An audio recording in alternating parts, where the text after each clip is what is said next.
December of 1996, PaRappa the Rapper was released in Japan, but in Europe and the United States would not have the chance to play the game until September and November the following year in 1997. Video game critics now viewed the character as a representation and depiction of the early to mid 1990s thoughts, either cultural, social, or video game wise, when it comes to see which kind of games might work, could work, should work, or should not work when it comes to themes relating to video games. Developers for the Sony PlayStation wanted a game that was somewhat different from what else was being developed for the console, and something that would be unique to gamers that played PaRappa the Rapper. Developers wanted this game to be unique and different, and even possibly weird.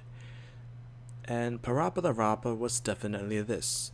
Through the game, PaRappa takes kung fu lessons, gets his driver's license, bakes a seafood birthday cake for another character in the game, Sunny, later gets diarrhea from the said birthday cake, and takes over a concert. The concept was always mentioned with the other games of the early to mid 1990s experimentation. But why rap? Why would that be the focus of a video game in Japan? It's actually quite simple. The American music export of rap had actually just started to gain national attention in Japan just a short time before the game was developed and released in the early to mid 1990s in Japan.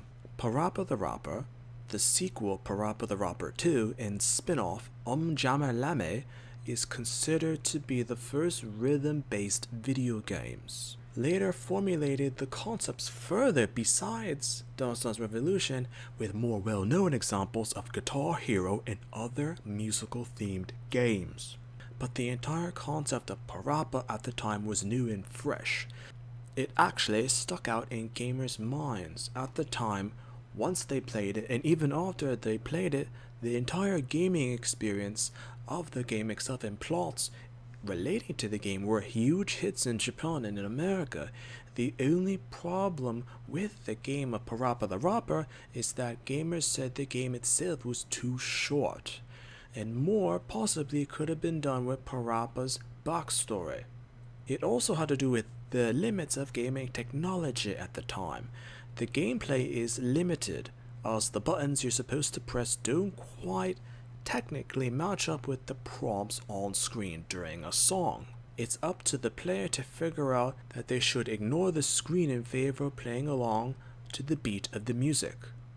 It's a little bit of choice, but this unforgiving and arguably unfair difficulty due to choice might have been by design, in an effort to artificially extend the length or replay value of the game, since PaRappa is, as mentioned, very short.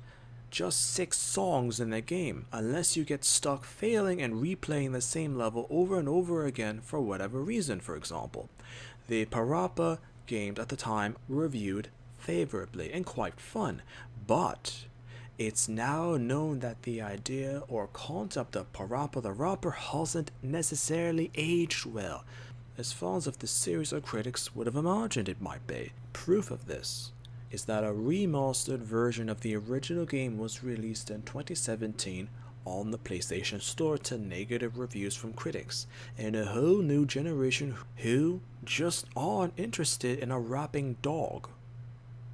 Sometimes a character isn't forgotten, but can be a tragic sign of the times that they were reflected upon.